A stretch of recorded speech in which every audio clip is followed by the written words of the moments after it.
It's been a long time since I've talked about this. I spent a lot of time, or most of my life, being a policeman, 35 years, and 20 years ago, when this happened, people didn't believe me. I've got some family members who don't want to talk about it. It's been said and done, it's over. Forget about it. But Clay was a part of our history. Yes, Clay was evil at times. But yeah, I still love him, you know.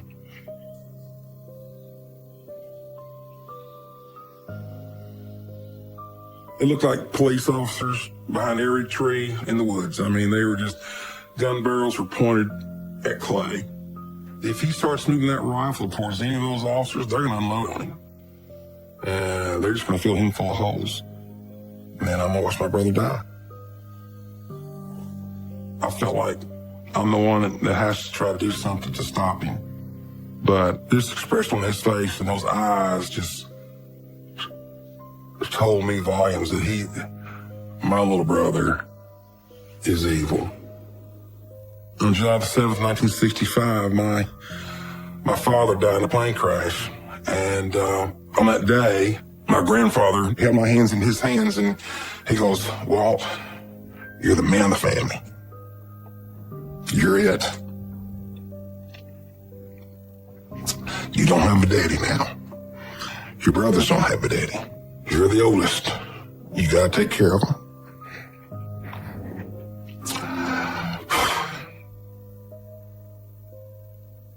He just ingrained in me I was supposed to look after my mother and my younger brothers.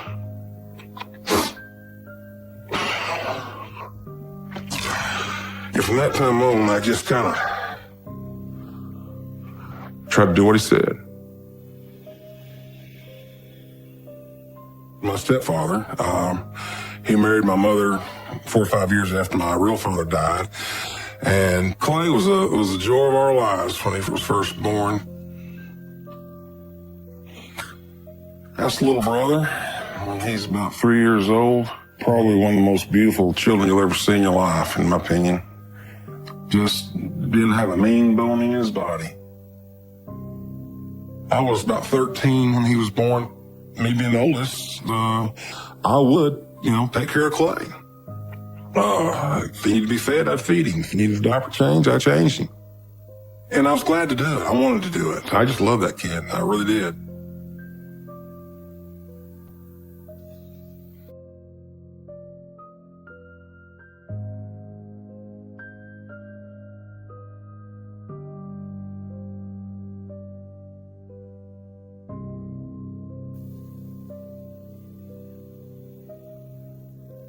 Clay had a hard time in school.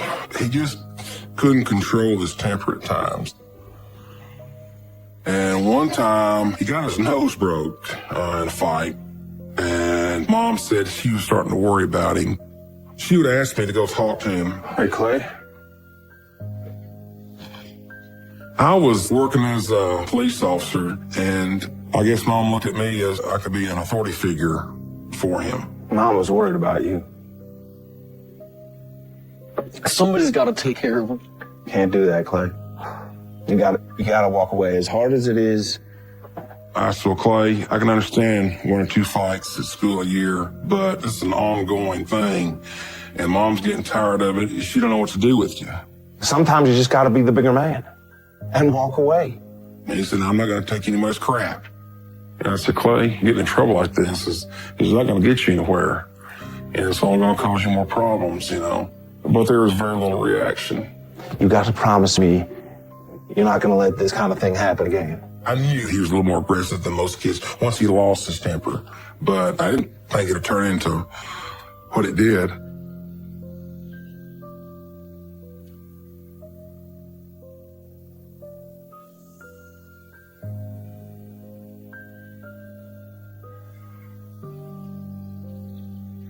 He never did very well in school, but he started doing even worse. And he came home drunk 1 or 2 times that I remember, and he went from alcohol to marijuana I wasn't living at home, but I came home to visit. Mom went home, I walked in the house, and I immediately just smelled dope in the house.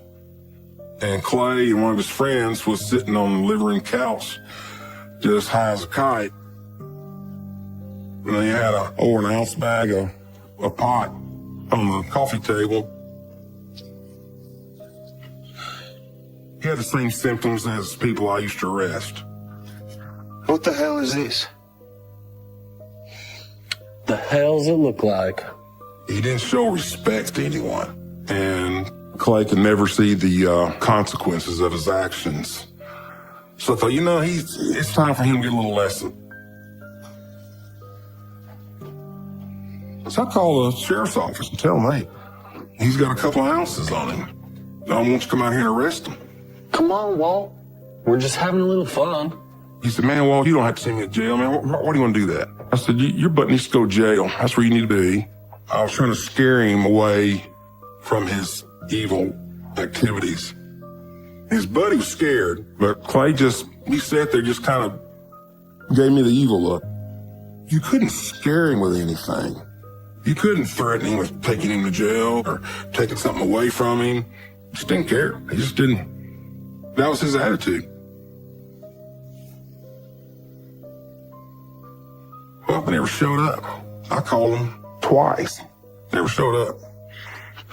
So I just took the dope and I flushed it down the toilet. And, I saw Clay as the way a lot of my friends were back at that age, the way that I was.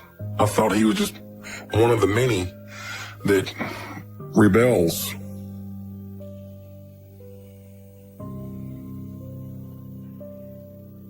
At first, Roy seemed to be a pretty good guy. Mom seemed to love him, but he just started getting a little meaner. Probably one of the worst nights I remember, I was at the house. All of a sudden, I heard my mother and Roy screaming and hollering at each other upstairs. When I walked into the bedroom to see what was going on. What's going on? Roy was on one side of the bed. My mom was on the other side of the room crying.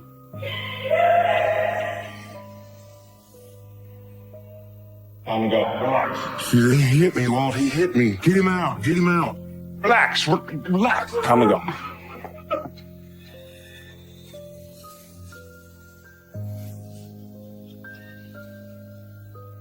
Clay was across the hallway in his bedroom, and he heard every bit of it. I just glanced at him as we were walking past, and he was just standing there, had his big blue eyes, and they were filled with tears. I didn't say anything to him. He didn't say anything to me, but he was becoming more angry.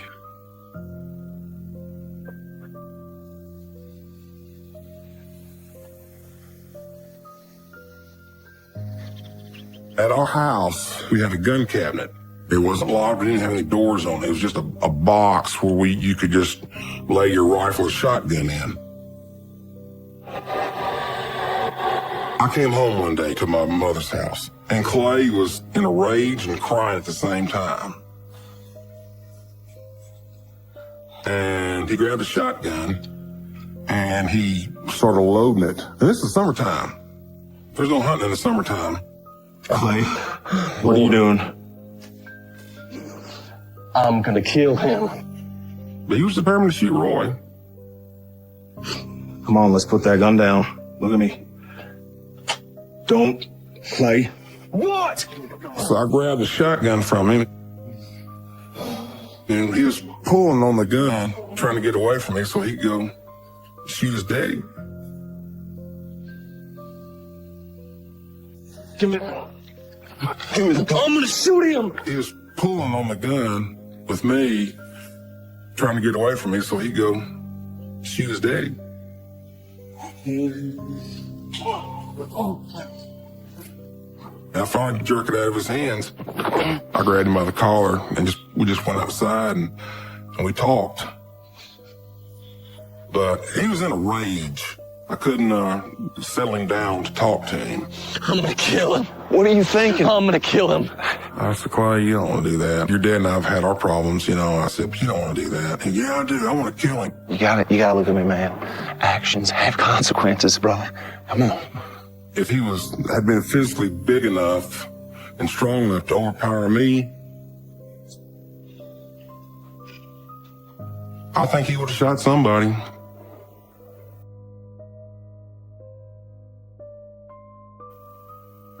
After his dad left Mom, he just was so withdrawn. He just wasn't the kid that he was prior to that. I remember one time I go home and no one's home.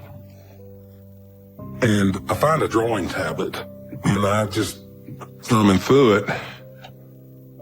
And there were these satanic drawings. Pentagrams of Satan lives, you know, I love Lucifer, that kind of stuff. And that's not right. In my mind, you know, that's evil. That's the contrast of God. Our mother came home. I said, have you seen this? She said, no, not really. I just assumed it was schoolwork. And I said, look at this. She was stunned. I mean, she was aghast. And she said, I had no idea this was in here. Hey! When Clay came in the house, he could tell by the way Mom and I were looking at him that something was wrong. And when he realized that I saw his drawings, I mean, he just wanted to come at me. Those are mine. What are you doing? It's my stuff. You have no right to my stuff. And he's just going off. No! Stop it! I said, Clay, what are you thinking? This is our mother's house. She doesn't approve of it. I don't approve of it. We're not going to have it. And I just ripped him up. No, please stop! He blew up again, you know, I don't mess with your stuff. Stay out of my stuff.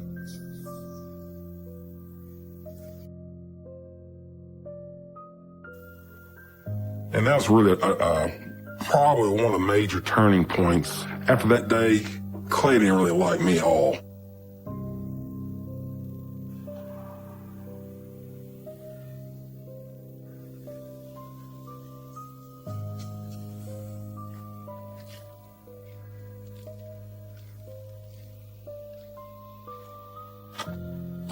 Where Mom lived, we hunted on her property quite a bit. And not too far from her house, I was walking on this trail and I saw the remains of a dog.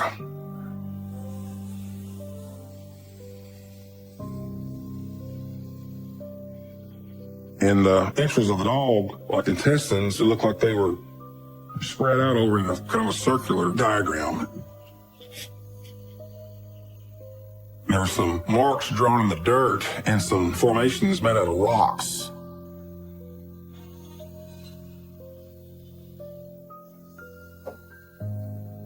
I ran to the house and I said, Mom, I said, somebody's dog is on your property over there. And I said, looks like somebody gutted it.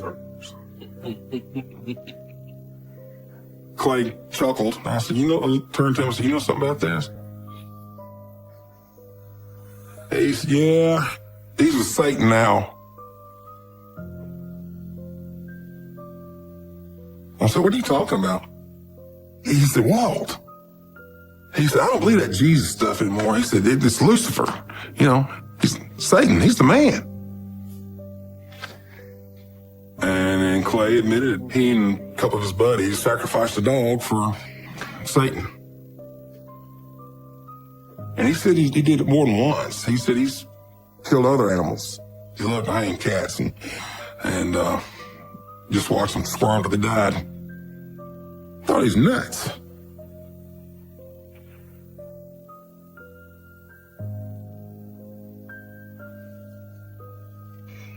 I didn't want to believe him, And we grew up with animals, dogs, cats, ducks. He never exhibited anything like that before. He loved animals. Pictures like this to remind me that he did like animals, that he was affectionate towards animals. He never showed any animosity or anger or anything towards an animal that I ever saw.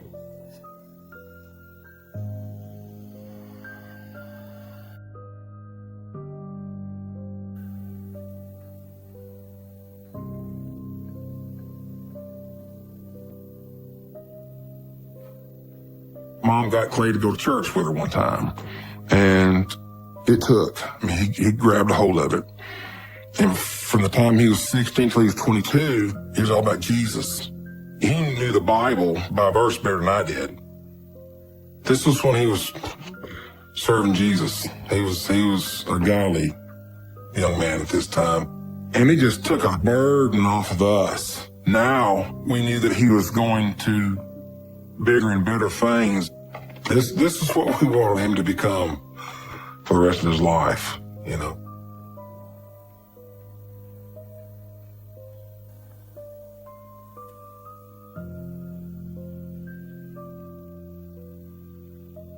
What is... Boy, stop it! He was looking dead at me, and it happened like that. And I knew that in order for me to stop him, I was going to have to hit him. Boy, stop it!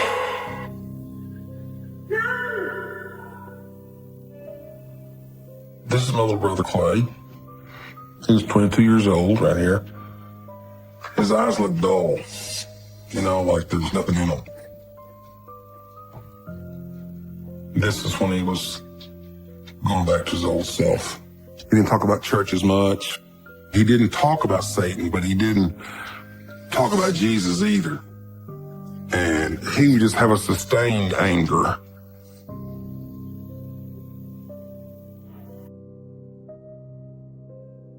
There you go, Mama. Oh, thank you, sweetie. You're welcome. It's so good to see you. Yeah, I wish I could come by more often. I remember I went to visit Mom, and we were just talking. I happened to look over to my left, and there was a brand new guitar on a guitar stand in the living room. This is nice. Is this Clay's? So I went and picked the guitar up, and I was just strumming the guitar, just playing a few chords. And I heard the Clay's door just slam open.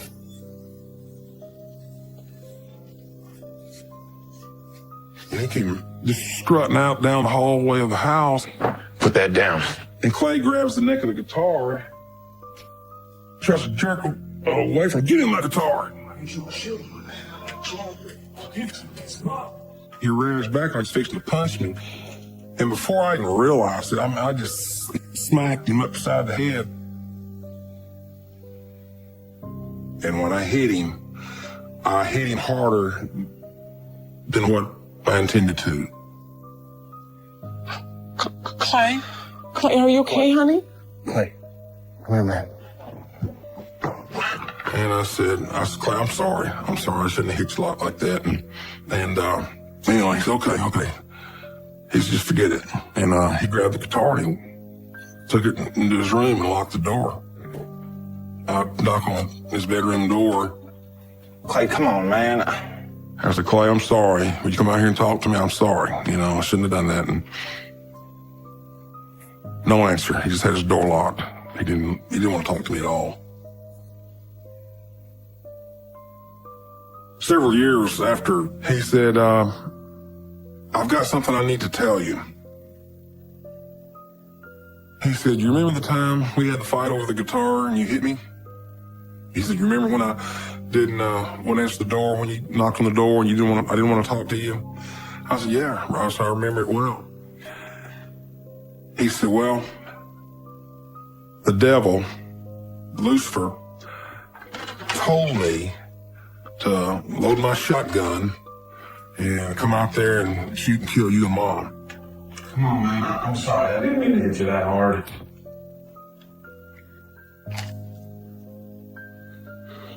And the only reason I didn't is because Jesus himself was telling the devil he's not going to do it.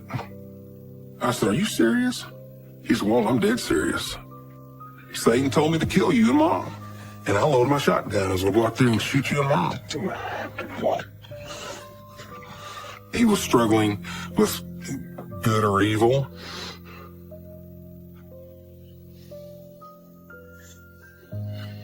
And good won that day.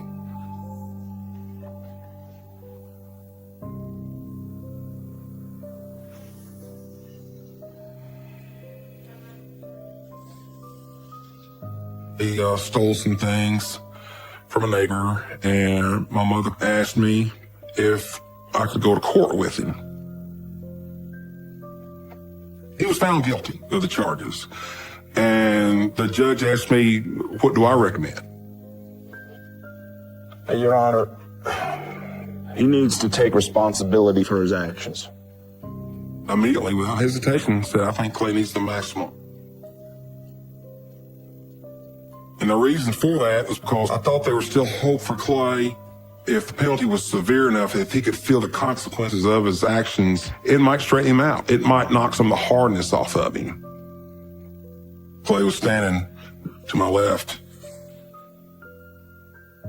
and I could see my peripheral vision. He turned and he gave me that evil look. He hated me at that moment. I mean, he absolutely just couldn't stand the sight of me. The judge, he didn't give him the maximum. He gave him a fine, restitution, but he didn't do any jail time. When Clay and I left the courtroom, he just had rage all in him. I could just see it and feel it.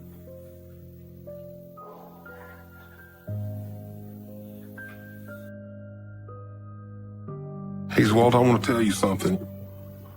I just love to break into somebody's house and just tiptoe around there and just watch people sleeping. Just to know that I can kill them anytime I want to. Just to know that I can walk out of here, out of this room, and either leaving them alive or leaving them dead. I said, did you hurt him? Did you kill him? He said, no, I didn't hurt anybody. He said, but it just means just to know that you can. It's just for the thrill of it. I didn't tell anybody that. I didn't tell our mother that. To have your younger brother actually talk about what he could do to somebody, I didn't want to believe that he really would. And I took him back to our mother's house. And after that, we didn't talk for a long time.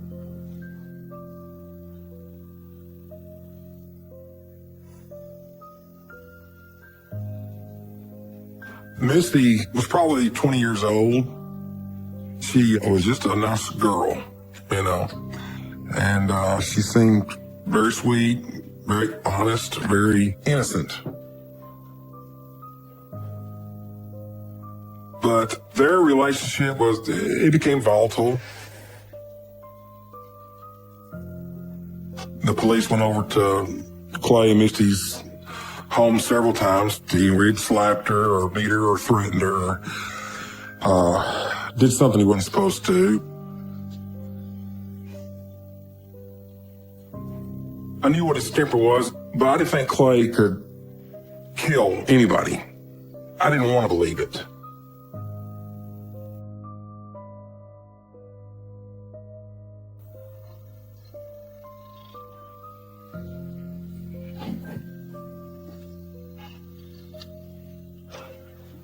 Hello? One day, my mother called and said that, Walt, I need to talk to you about Clay. Calm down. And my first statement was, well, what's he done now? I think he might have actually killed somebody. Mom said Clay told her that he may have killed Misty.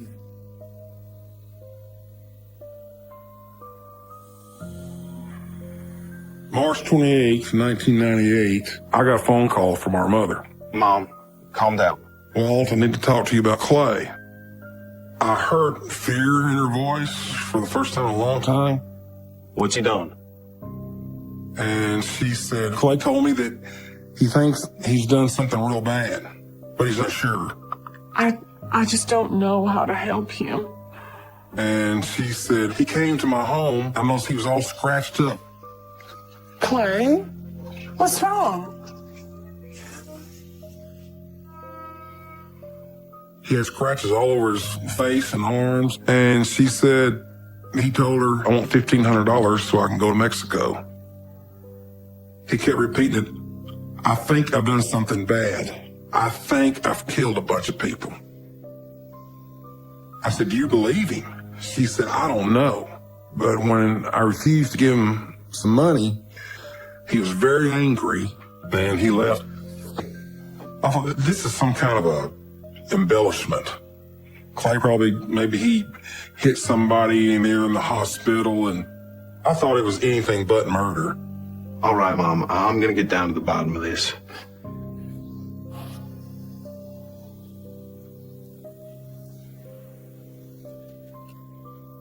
I'm a policeman. I carry a pistol wherever I go.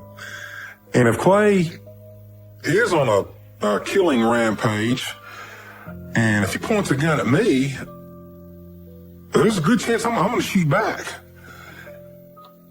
I need to find out any more information that might be available. So I called the local sheriff's office. Swallow. I said, Sheriff, I'm Walt Chavis. I'm Clay Smith's brother. I gotta talk to you about my brother Clay. He said, where are you at? And when he asked that question, I knew in my heart, in my soul, that there was something to this, that he probably did kill somebody.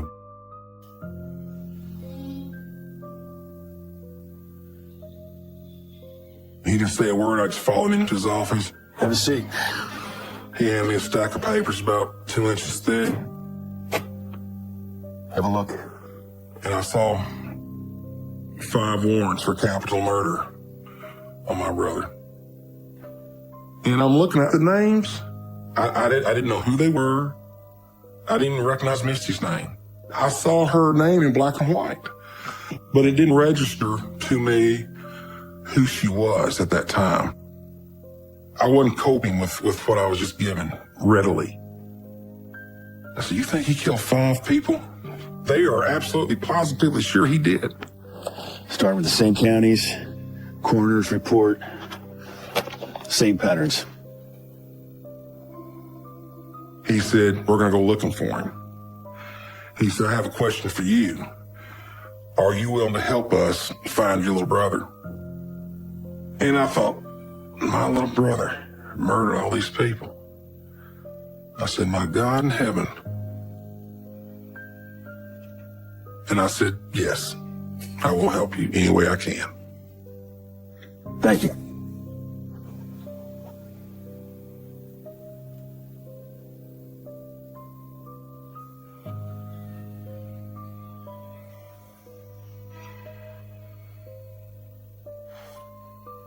When we arrived, 6 or 8 officers at one time started hauling on the radio. He's running, he's running, he's running. He's got a gun, he's got a gun. Go, go, go! When I heard the word gun over the radio, I thought, man, they're going to kill him. I could see deputies jumping out of the cars. They're running, they're hitting the woods. And they're all carrying weapons, shotguns, rifles, pistols. It was panic. Deputy that I was riding with, he said, you don't go anywhere, you stay right here. 20 minutes felt like hours. I heard a lot of shouting. I couldn't make out what it was. I just knew someone was going to get shot or killed. When I heard over the radio, is his brother still with you? And he said, yes. He said, bring him here.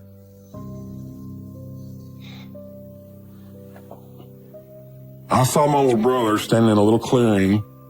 Don't come closer to me! Hey, I see you moving around! Don't you move! It looked like police officers behind every tree in the woods. I mean, they were just, gun barrels were pointed at Clay. Hey, stay there. He had a rifle in his hand. I knew if he starts moving that rifle towards any of those officers, they're going to unload on him. They're just going to fill him full of holes. And then I'm going to watch my brother die. I felt like I'm the one that has to try to do something to stop him. Clay? I got within about 20 feet of him. And he said, Walt, what the hell are you doing here? Like it was a joyous reunion. Hey, Walt, how you doing? Hey, Clay, how you doing, man? Hey. I said, Clay, you tell me what you're doing here. And he just gave out the biggest, roarest laugh I've ever heard in my life. He said, Walt, don't you know? I sent 3 to heaven and 2 to hell. I said, Clay, you don't have the authority to send anybody to heaven or to hell. I said, what can I do to make you put that gun down? And he said, nothing. I'm willing to die. Are you willing to die, Walt? Come on, Clay. It's just you and me here talking, all right? I don't have the words. I don't have the vocabulary to explain it to you. I've looked into the eyes of a lot of criminals in my time And this expression on his face and those eyes just told me volumes that my little brother, is evil.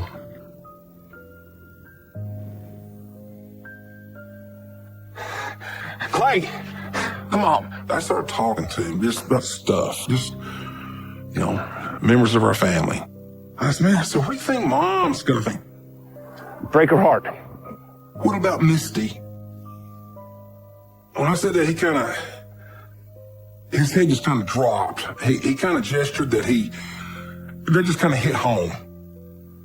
And he relaxed a little bit. He went from this to this. I thought, okay, I'll be able to walk up to him, and just take the gun from him, or he'll hand it to me, and it'll be over.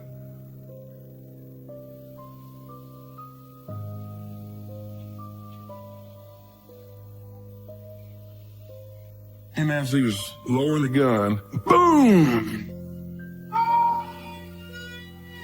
Shot rang out, and it hit him right in here, right below his shoulder, and it spun him around. I was the closest one to him, and I ran over there to him, and from the bicep to the tricep, this part of his arm was gone. They had an ambulance on standby, and they put him on the gurney, and I heard the medics saying, well, this is bad, this is bad. I just couldn't comprehend, is this really happening? Is this really happening? Am I really here? Did I just see my little brother get shot?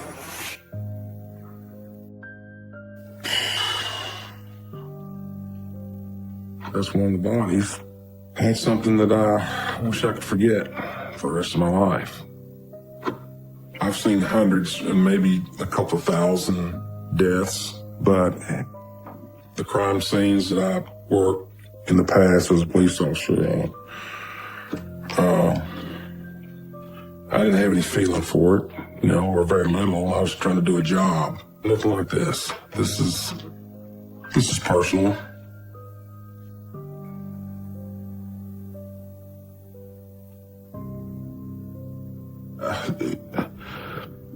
This is the first time in 20 years I've seen her pictures. This is Misty. This is Samantha. She was the babysitter. And this is Shelley, the mother of these two children. This was Sean. This was Taylor. How can anybody want to hurt children like that? I don't know. Do they look like they can hurt somebody? Do they look like you would have to defend yourself against them?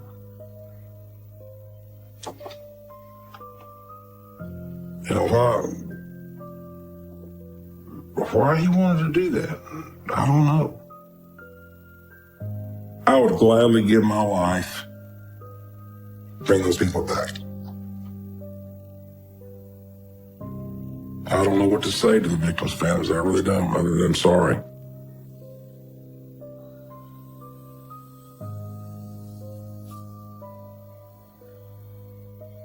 Clay never admitted to killing them.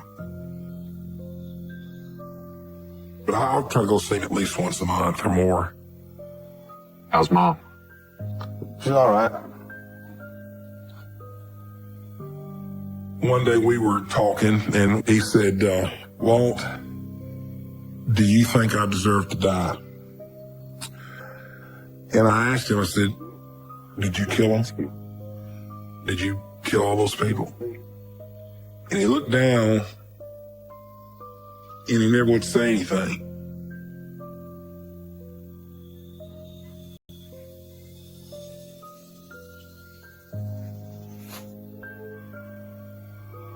And I said, Clay, I said, my belief is whoever killed them, whoever shot them, I believe that person needs to die.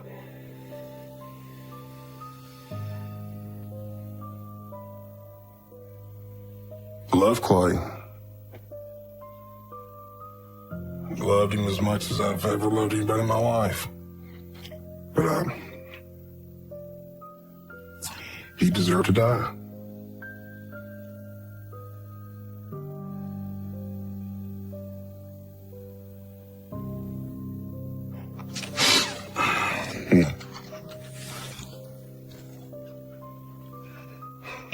This is me and Clay. That's the last time I saw Clay. That's the day before he was executed.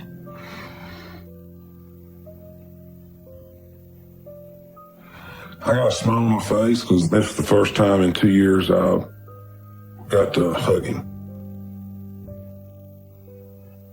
There wasn't as much crying as I thought there might be. We spent about 2-3 hours with him, talked about the good things in life. He said, Walt, he said, I love you. I want to thank you for everything you did for me growing up.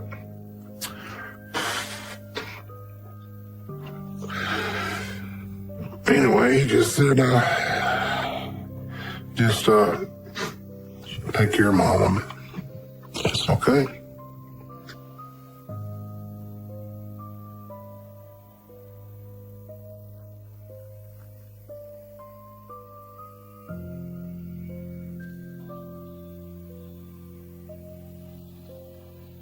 Well, David's execution was just my pastor and myself on Clay's side. Prison officials gave the formal statement. On this day, May the 8th, 2001, Clay King Smith was pronounced dead at 9:03 p.m. The victims, friends, and family, they were hooping and hollering, yeah, and we're glad the bastard's dead now, and stuff like that. And my pastor just put his arm around me and prayed for me. And he said, well, let's go now. You don't really need to listen to any more of this. So we left and drove to my mother's home. Man, when I stepped in the door, Mom, and it was over. It was just a bad night, just a hard night.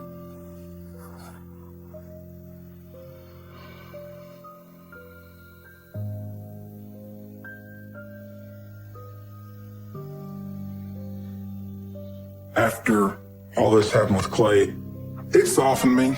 It really did. I was a policeman for 20 more years after that.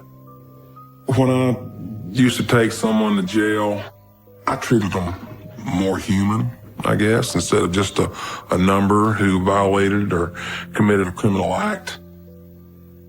It's made me more compassionate, made me more understanding, but that badge is just getting heavy.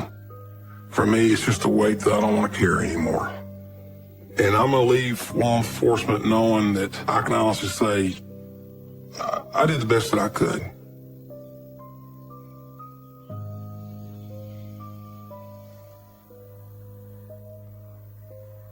It's been almost 20 years, and I know the bad things that Clay did. I was there for some of it. But I try not to, I don't think of Clay in the bad terms. I don't think of him as the murderer. I don't think of him as someone who used to beat people up. I think of him as my brother. I regret things that I could have done that I didn't do. I could have been the one that could have prevented it if I'd have just, seen clearer what Clay had done and what he was doing before he committed that terrible crime. I did what I could, what I thought I could do, and it just wasn't enough. The tallest man is my father. They look happy and everything as if they're living a normal life, and it's so far from the truth. It's just really hard to see this picture because of what he believed in, and then therefore caused us to believe a bunch of pain was caused, so much pain and loss. My father's teachings robbed all of us of our lives. We just never stood a chance to do anything different.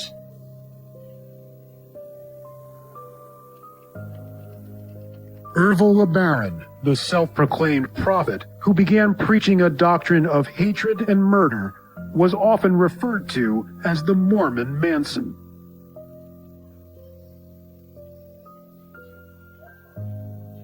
Police believe those responsible for the murders are followers of the Church of the Lamb of God, but their identities are not known. I have never told my story completely like this. It's not an easy story to tell.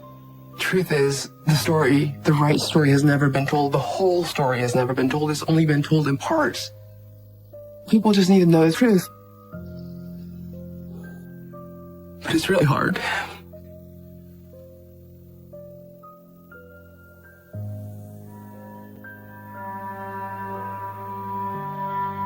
My father was a Mormon polygamist, and my mother was one of my dad's 13 wives. I had around 51 siblings, but we didn't all live together in one bunch. Several wives lived together in different homes. I lived with my mother's sister, who's also married to my dad, and her kids. So there's always a bunch of us in each house. But I didn't understand polygamy. I just knew that there was a lot of kids, there was a lot of wives, and we lived together. And this is how everyone in the world lives. My father, Ervil LeBaron, was the leader of our church, the Church of the Lamb of God. He was the one mighty and strong, which meant that he was kind of like what the Pope is.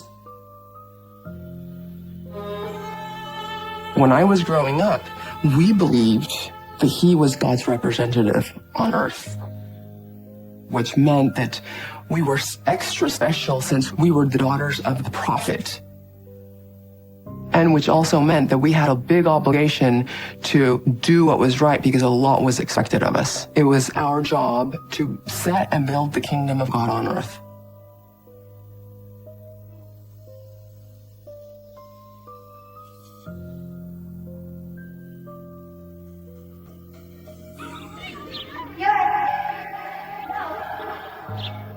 My father kept us separated and sheltered. He wanted us to be completely isolated so we would not get influenced by the devil. And it was a little stressful because we couldn't play with anybody. I remember being a loner, but it was hard to understand why. And there are so many rules. Our dad did not want us to watch any television, and we weren't supposed to listen to any radio music so our minds wouldn't get poisoned because that was worldly. But there was a moment that my mother brought a TV home. Hi. I got us a little surprise. A surprise? Mm-hmm. A little something for us.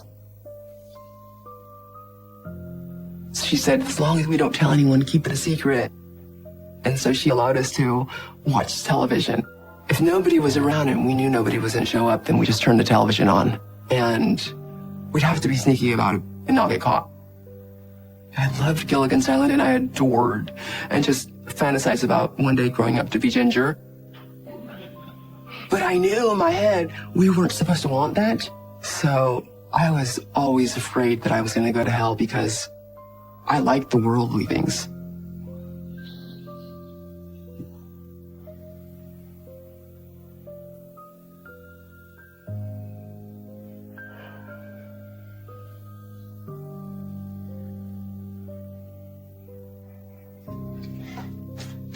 My father was hardly ever home.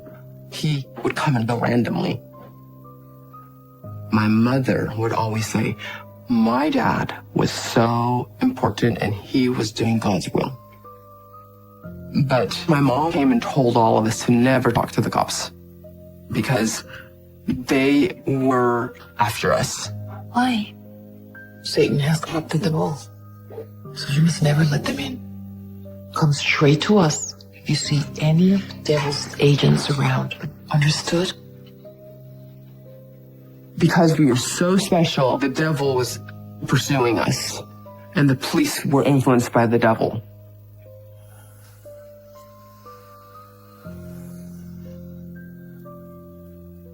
So somebody knocks at the door, and my brother, who was 10 years old, goes to answer the door, and it was a cop. Hello, son. Are your parents home? So my brother let this cop in, and then all of a sudden, one of our dad's followers makes all of us be super quiet. And we were rushed to go downstairs quick in the basement. Bring everybody downstairs now. And we had to sit with our legs crossed on the floor. Hurry. They were trying to hide us. We had to shush, and it was super important. The enemy is here. I don't want to hear a peep out of any of you, understand? I don't know how long we were down there being as quiet as possible. But after a while, the police left.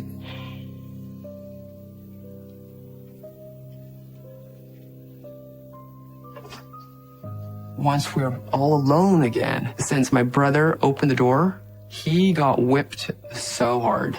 How many times have you told me that? Because he let a cop in. This little guy is gonna get us all hung. We learned really quick, do not talk to the cops. Do you understand that? But I didn't understand that they were looking specifically for my dad. I believe they were persecuting us.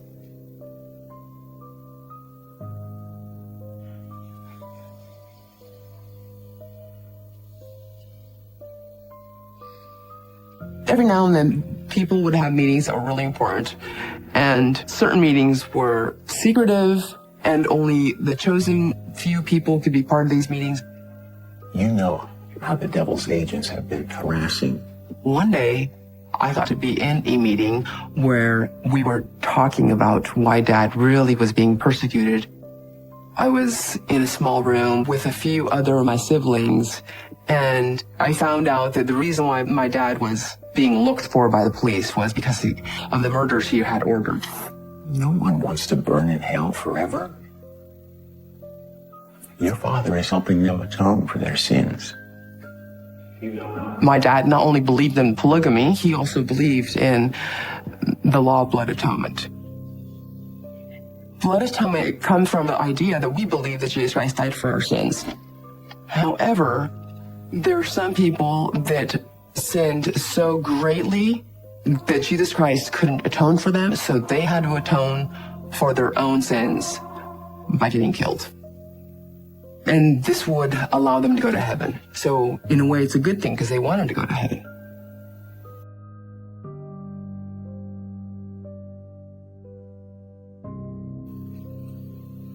Sometimes the only way to save them from hell is for them to die. And he was in jail because he was being persecuted by the devil's people. God chose him. I absolutely felt like my dad was a martyr because he was told by God, he had these revelations, and people just didn't understand it because they were Gentiles. So since they didn't understand, they persecuted my dad. He is the one mighty and powerful. That is the price that you have to pay for doing God's will.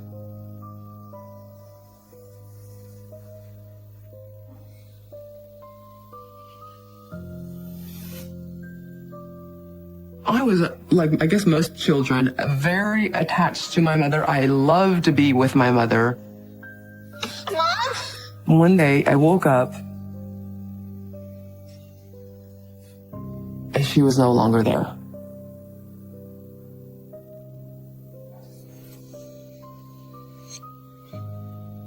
I was, like I guess most children, very attached to my mother. I loved to be with my mother.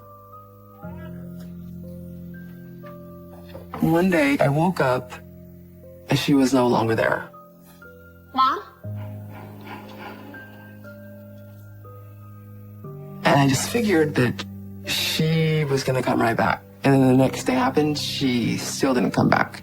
And then the next day, she still didn't come back.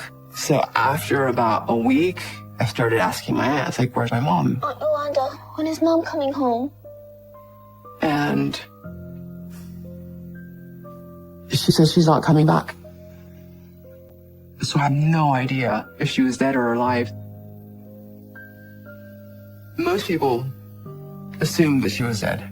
So they just put all her stuff in the dumpster. And she never came back.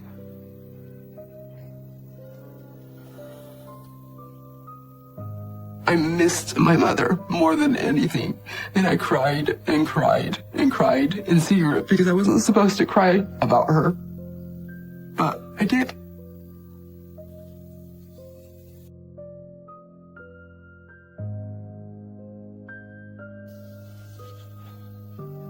Once my dad was let out of jail, I was pulled out of school. Our dad decided that we all needed to be away from society. He didn't want his children being influenced by the world. We were the special, the chosen. Our minds had to be 100% pure. And so he sent us all to a ranch so that we could be disconnected from the world and focus more on just the teachings that they wanted us to learn.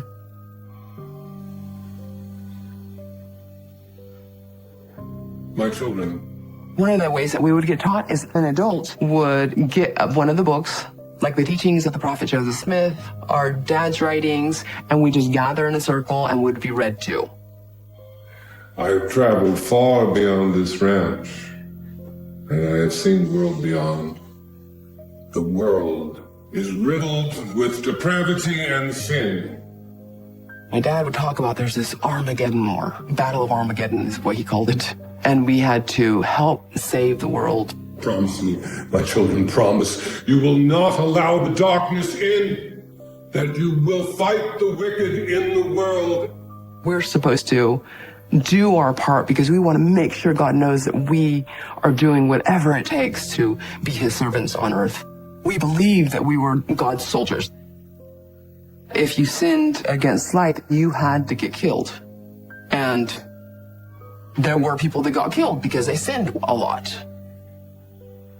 A part of me thought, oh my God, I'm not going to make it because I was afraid that I had sin within me because I couldn't understand the scriptures. And that's one of the reasons why I personally thought that I might get killed, because I was emotional and sentimental. And if you stray from this, if you allow the darkness in, if you betray the family, you face the wrath of God alone. I was petrified.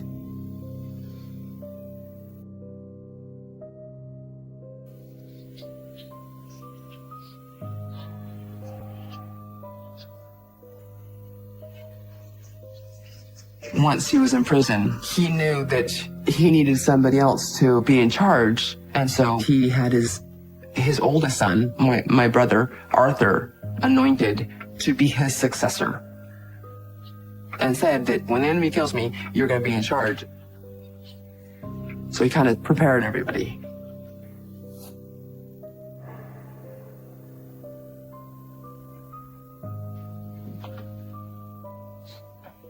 I all of a sudden noticed one morning that something was just not right with how people were behaving. Everyone was sad about something, and everyone was talking in low tones.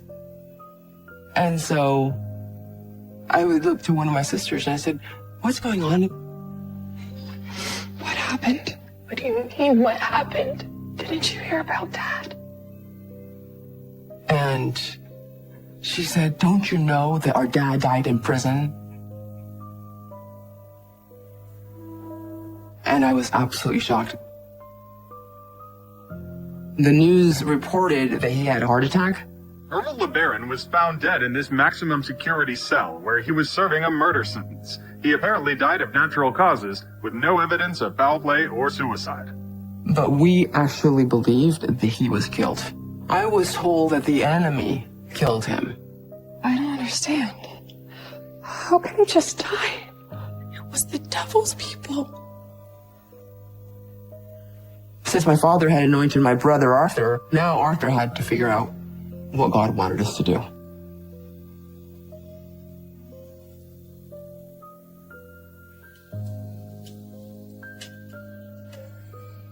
There was one of our dad's followers that didn't want Arthur to be in charge.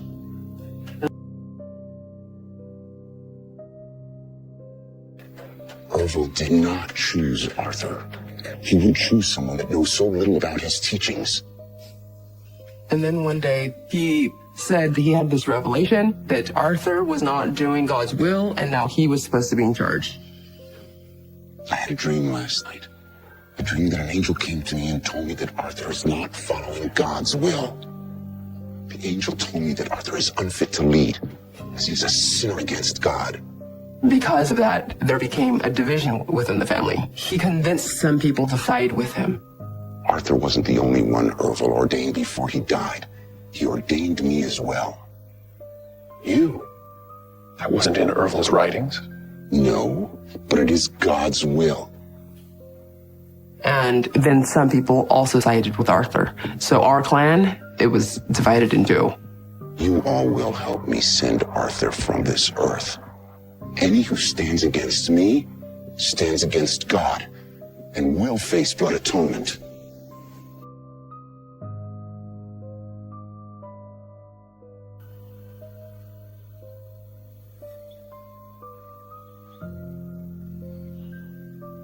It was early in the morning. Leo shows up with 4 other men. And the guys walk up to him. They're really serious. Hello, Leo. Arthur, What's going on? was hoping we could talk. Something was not quite right about the situation. This encounter was not normal. And Arthur extends his hand. All of a sudden, one of the guys grabs Arthur.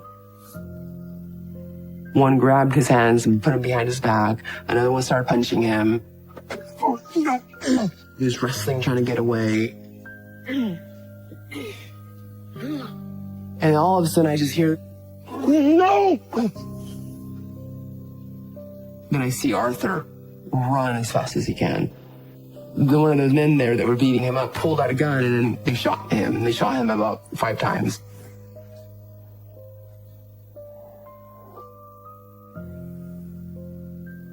No!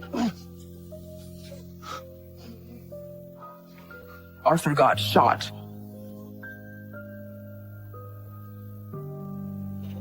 I just completely froze. It was devastating. They put him in the trunk.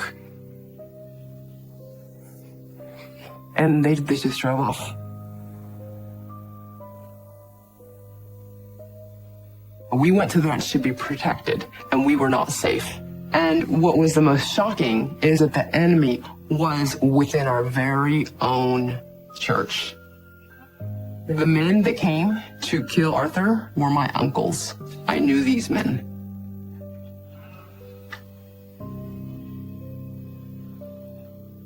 This is Arthur. I really loved him a lot. I still miss him. I just things would have been so much different with him around.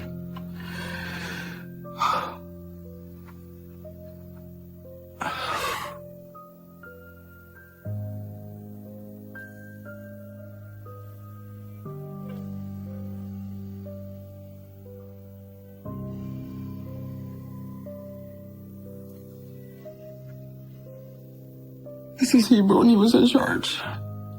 He was 19 years old. Him being anointed, he felt like that now he was a target. Once he was in charge, he went into soldier mode because he just had to start focusing on survival.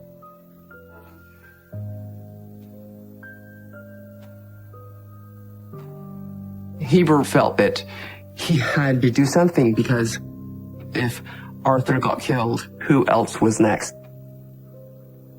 We don't go to the police.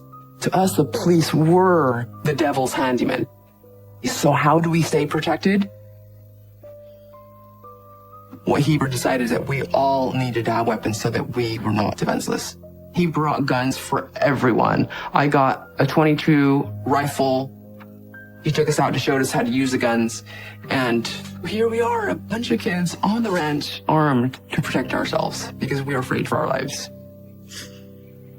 To me, this is definitely a good thing that now I had a weapon in case something bad ever was going to happen.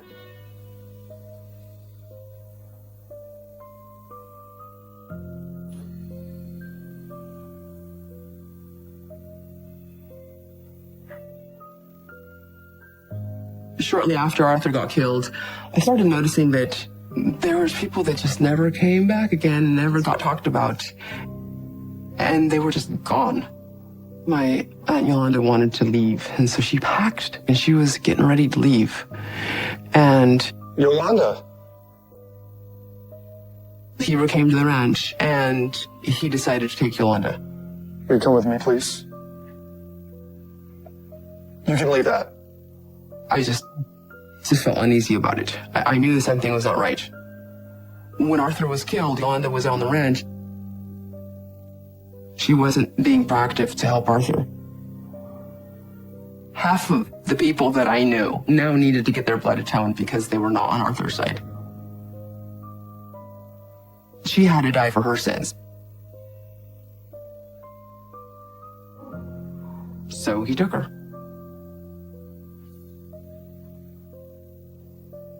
I knew that this is not something I was supposed to be sad about. But I loved Yolanda. She was like my mom. I grew up with her, and she was my mom's younger sister.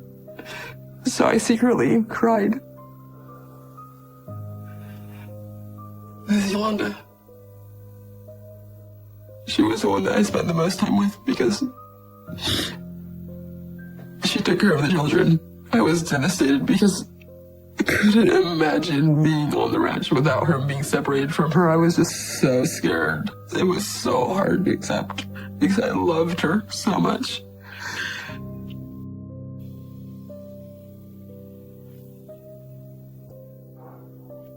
It became a blood battle. Those people that killed Arthur were also trying to kill more of the adults. And there were shootouts. It was early in the morning, and Heber was supposed to be on the ranch, but instead his wife was going to have a baby, and so he was in the city.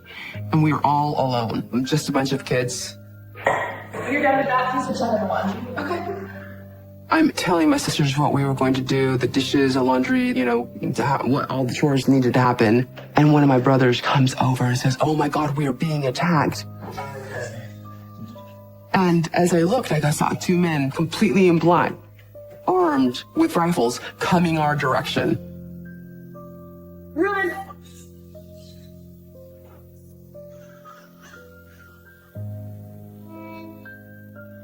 It's early in the morning on the ranch, and one of my brothers comes over. There's someone on the edge of the property. I don't recognize them. And as I looked, I saw two men completely in black, armed with rifles, coming our direction. It was the people that killed Arthur and didn't want Heber to be in charge. They were going to make us follow them or kill us. And I just yelled to my sisters, "Run!" And we just ran as fast as we could. They started running after us, and they said, "Stop or I'll shoot." We found a hiding spot and hid.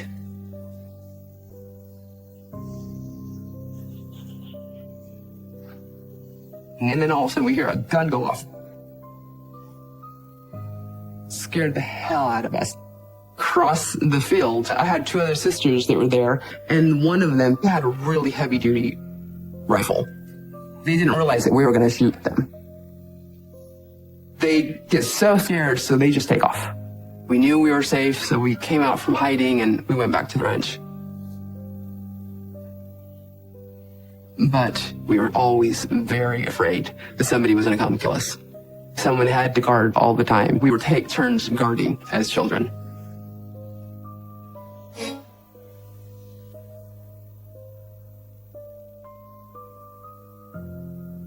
Things got so complicated that it kind of felt like I was walking on eggshells. There was a quote that said, "Many are called, but few are chosen." And I was petrified. I just knew that there was no way I was going to make it. So I would sit my sisters down and I would tell them, "Look, I might not make it, you guys, because I just keep screwing up. If I ever commit a grave sin, and they tell you you need to blood atone me, you can't be afraid to do it. What? I would tell them, there might come a day you guys are gonna have to kill me, and it's gonna be okay. And don't worry about it. You have to listen to me. Because the thing is, if I needed to get killed, it would be a test for them. So my closest sisters, they would be tested because it would be their test. Could they actually do it? Promise me. Do you understand? And so I would try to make sure that they're prepared if they were given that test to not chicken out. Because they would have a worse punishment. And that's why I would sit them down a lot and prepare them just in case.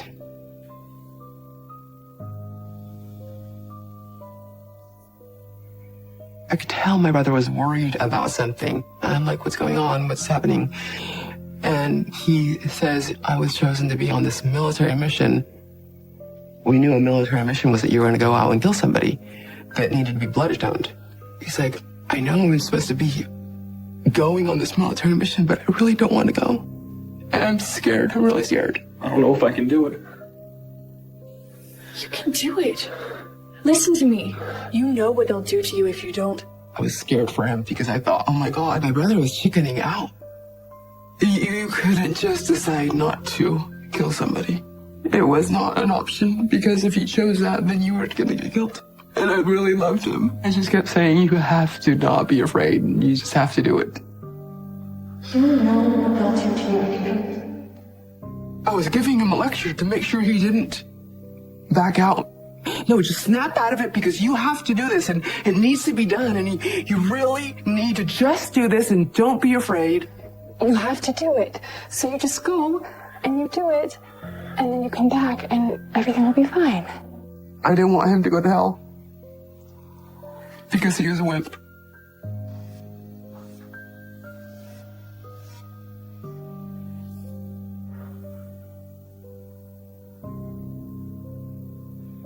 Former Mormons went on a killing spree provoked by the misguided belief in blood atonement. The murders all happened within 5 minutes of each other. Authorities say this may be the most violent Mormon polygamous sect in history.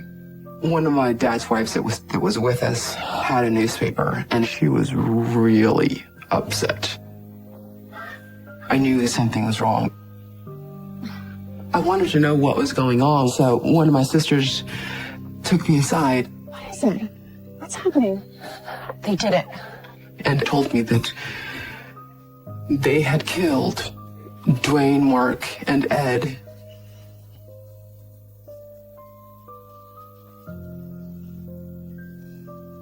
When our dad ordered someone's death, they were the ones that carried all the deaths out. But they split off because now they wanted to be in charge.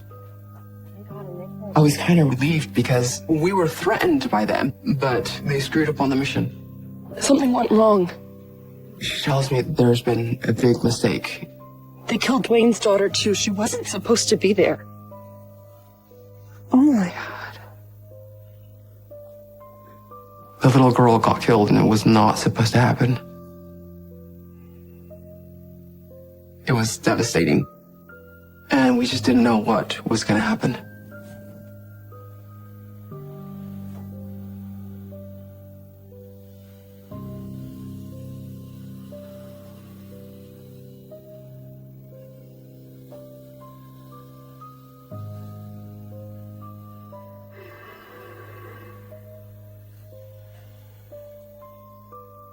Eventually, there became a time where everyone was hiding, and I was one of the oldest left, all alone with a bunch of kids.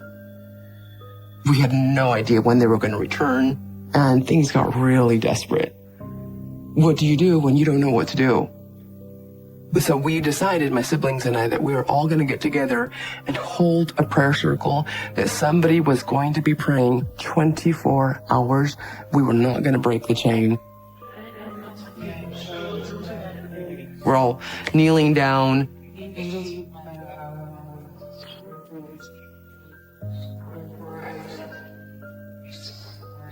Several days after praying and praying,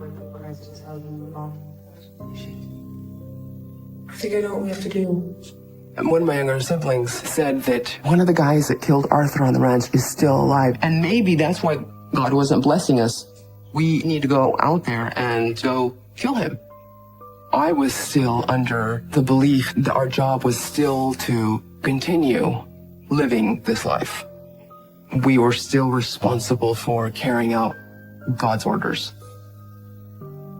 So it just all of a sudden became the mission. And me and her were going to kill him.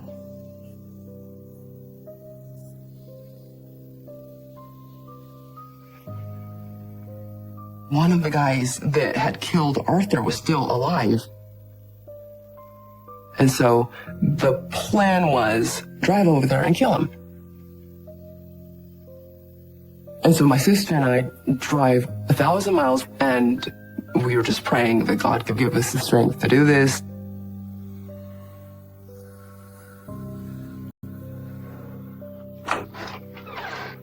Girls, what a surprise. Is everything okay? He starts talking to us and say, hey, how are you doing? So we kind of start chit-chatting and trying to behave normally. Everything's fine. We just wanted to see if you'd heard from anyone. There's no one left at the ranch. It's so sad. What's happened to the family? Where are my manners? Please, come in.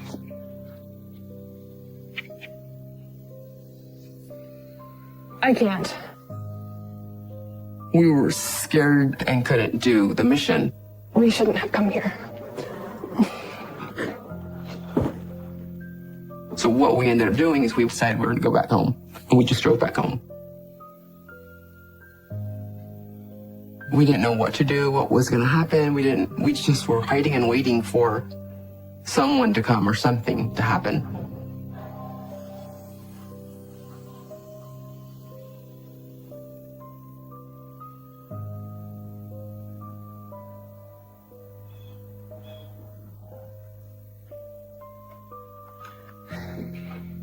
Everything finally came to an end when my brother got to a point that he couldn't live this way anymore. Are you okay? No. And he convinced me to believe and to see that our religion, our church, really wasn't the real church. Blood atonement, the Battle of Armageddon, it's all fake. Dad never spoke to God. It was all a sham. Everything we did, everything they told us, none of it is real. We had a long discussion. He said that it was a complete lie and that we needed to quit following it. The truth is, God would never do something like that. We don't have to do any of it anymore. I was actually so relieved. I couldn't believe he was saying it. But I was just so relieved that finally it was over with. So what do we do now? Whatever you want. It was just the hugest turning point in my life. It completely turned everything upside down. We were too afraid to talk about the bigger things like killings. Things you just can't take back. You can't bring people back to life. It was devastating how much loss there was. For no reason. For stupid religion that wasn't real.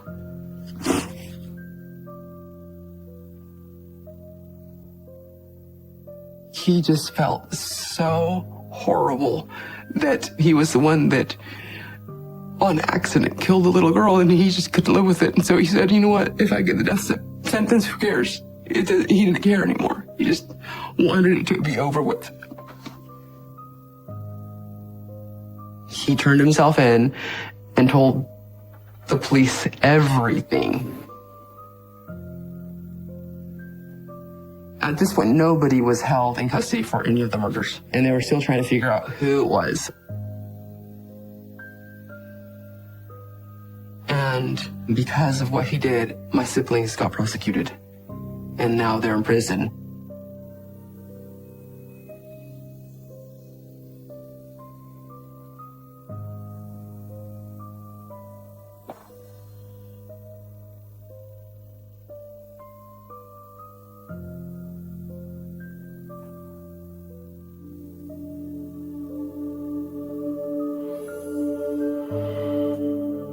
guess what? We found your mother.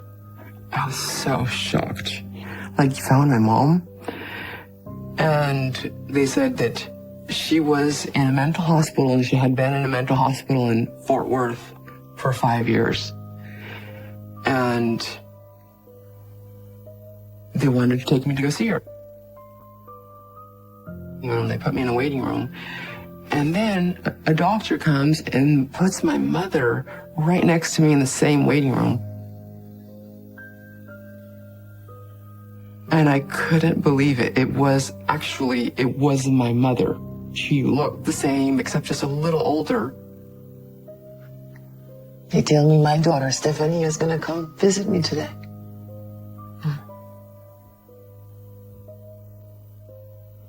And she could not recognize me. I was so shocked. You don't remember me? I'm your daughter. My mother was in this mental institute because she just couldn't take it and had this mental breakdown.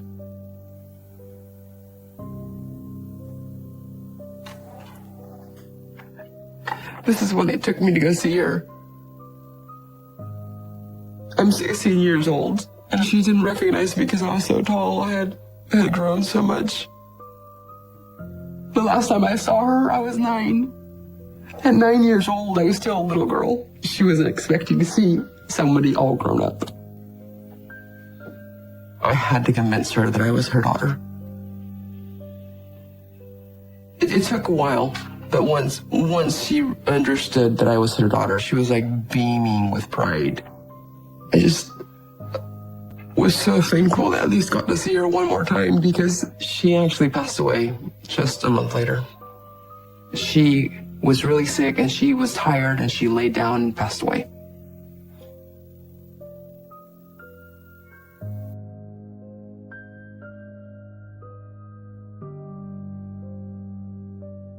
I always really wanted to be an actress. And now that we could do whatever we wanted, I actually moved to LA and pursued acting. What that did is expose me to the real world. Things that I never did, like go out and buy pretty clothes and go out and on a date and go to the movies. I loved it. But this was so devastating that I ended up not believing in God. For several years, I just proclaimed that I was an atheist. And, God was not real. Now, I don't go to church, but I would consider myself a spiritual person. I do believe in goodness. I do believe that we're here to do good things. And I hope to do as much good as I possibly can, because we need to have LeBarons doing good and amazing things.